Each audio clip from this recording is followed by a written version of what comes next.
Oke, matur nuwun. Saya akan coba menerangkan dengan dalam waktu singkat mengenai masalah coronavirus yang sekarang mungkin sedang berjangkit di Indonesia. Sebelum kemana-mana saya akan coba menerangkan mengenai masalah coronavirusnya sendiri. Coronavirus adalah virus RNA dan ini beramplop. Kalau virus beramplop kita akan membayangkan itu seperti balon, kemudian ada spike-spike-nya di sana. Nah, spike yang di luar ini terdiri dari lapisan glikoprotein. Lapisan glikoprotein akan sangat mudah hancur oleh pelarut lemak, deterjen, ataupun desinfektan. Jadi coronavirus meskipun dia punya kemampuan untuk menyebar dengan cepat, dia tetap memiliki kelemahan. Kelemahannya apa? Kelemahannya akan sangat mudah hancur oleh pelarut lemak, oleh deterjen, oleh desinfektan.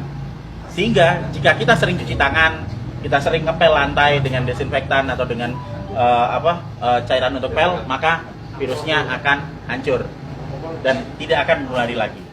Nah, kemudian saya akan cerita gimana caranya coronavirus bisa menulari ke manusia.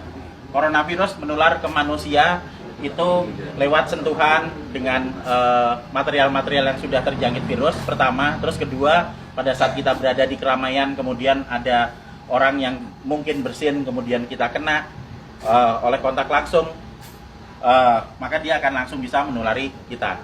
Tapi sekali lagi kita jangan terburu panik dulu. Kenapa? Karena coronavirus ini tidak seganas seperti yang dibayangkan atau yang ditampilkan oleh media.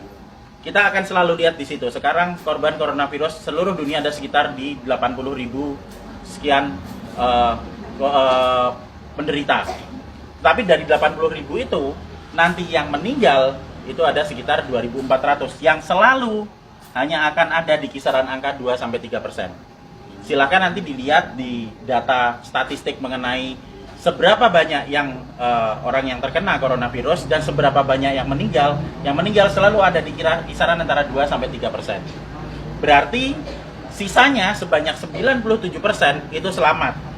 Dengan deskripsi lebih detail, yang sakit 53%, sementara sudah ada yang mulai sembuh itu sebanyak 44%. Nanti kita akan cerita kenapa dia bisa sembuh.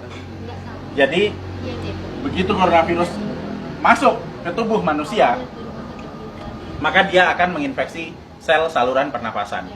Hari pertama akan ada bersin-bersin, wajar karena itu sistem imun non spesifik yang bekerja. Hari kedua akan ada pilek. Hari ketiga dan keempat kemudian nanti akan ada demam. Hari kelima demam akan berlanjut, dan jika badan kita fit, maka di hari ketujuh antibodi akan mulai dikeluarkan. Jadi kita akan belajar mengenai sistem imunologi basic di sini. Pada saat terkena pertama kali, maka tubuh perlu waktu 7 hari untuk memasukkan data mengenai virus yang masuk ke sini ke sel memori. Di hari ketujuh ini ada antibodi. Hari ketujuh antibodi akan meningkat, akan keluar di sini hari ketujuh. Hari ke-14 dia akan naik sampai ke atas maksimal. Nah, pada saat antibodi naik di sini, maka antibodi itu akan dipakai untuk melawan virus corona. Karena antibodi sifatnya spesifik. Antibodi anti corona hanya bisa dipakai untuk menangani virus corona. Dan itu akan dikeluarkan 7 hari pasca infeksi. Yang akan sampai di puncaknya di 14 hari. Pada saat antibodi sampai di puncak, maka virus corona akan ditangani oleh antibodi di dalam tubuh kita sendiri. Karena virus hanya bisa ditangani oleh antibodi. Beda dengan bakteri. Bakteri bisa pakai antibiotik, virus nggak mempan. Hanya oleh antibodi. Dan nanti antibodi akan berlanjut turun sampai di minggu ketiga.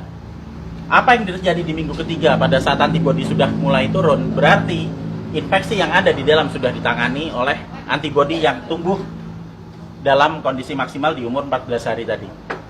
Jadi sesudah 21 hari, otomatis virus yang ada di dalam badan kita sudah tertangani. Apa yang terjadi kalau nanti ada serangan virus lagi? Jika ada serangan virus lagi, data yang ada di sel memori akan dikeluarkan sehingga respon imun kedua akan berlangsung 24 jam sesudah paparan.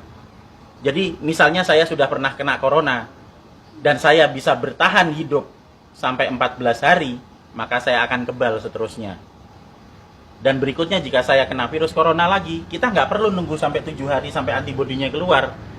Sekarang kena, maka besok antibodi sudah dikeluarkan. Itu sebabnya 44% orang bisa sembuh bahkan tanpa vaksin karena vaksinnya belum ditemukan. Dan masih ada 53% yang sakit yang akan sembuh ngikuti 44%. Karena pola kematian atau mortalitas tidak pernah bergerak dari 2-3% maksimal. Sehingga tidak perlu khawatir, tidak perlu panik pada saat ada wabah corona. Kita punya prinsip penanganan wabah ada 3. Pertama, kita kurangi paparan virus. Gimana caranya? Untuk kita pribadi hidup sehat, sering cuci tangan, jaga kebersihan tubuh, sering mandi. Kalau misalnya kira-kira kita khawatir terjangkit, ya jangan datang ke tempat keramaian yang banyak orang sakit. Dan untuk mengurangi paparan virus ke kita. Nah, untuk kitanya sendiri gimana? Kita bisa naikkan antibodi. Gimana caranya? Dengan mengkonsumsi vitamin E atau C, vitamin E plus C setiap hari. Plus madu.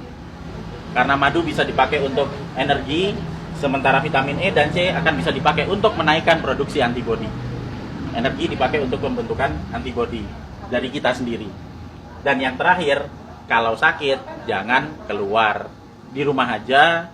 Terus kita beri terapi, kita sembuhkan, makan yang benar, kita melakukan pola hidup sehat, sehingga jika itu nanti sakit atau misalnya katakanlah demam, panas dalam waktu 4-5 hari itu wajar, nggak usah panik, biasa aja.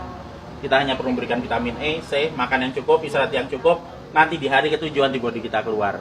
Itu juga berlaku buat yang sakit. Sehingga sebenarnya kita semua akan bisa menangani wabah coronavirus ini, asal kita bisa tahu basicnya seperti apa, ilmunya seperti apa, dan yang paling terakhir jangan panik, santai aja, kiamat masih panjang. Jadi ayo kita kerja bareng-bareng, kita tangani bersama-sama, dan gak usah panik. Terima kasih.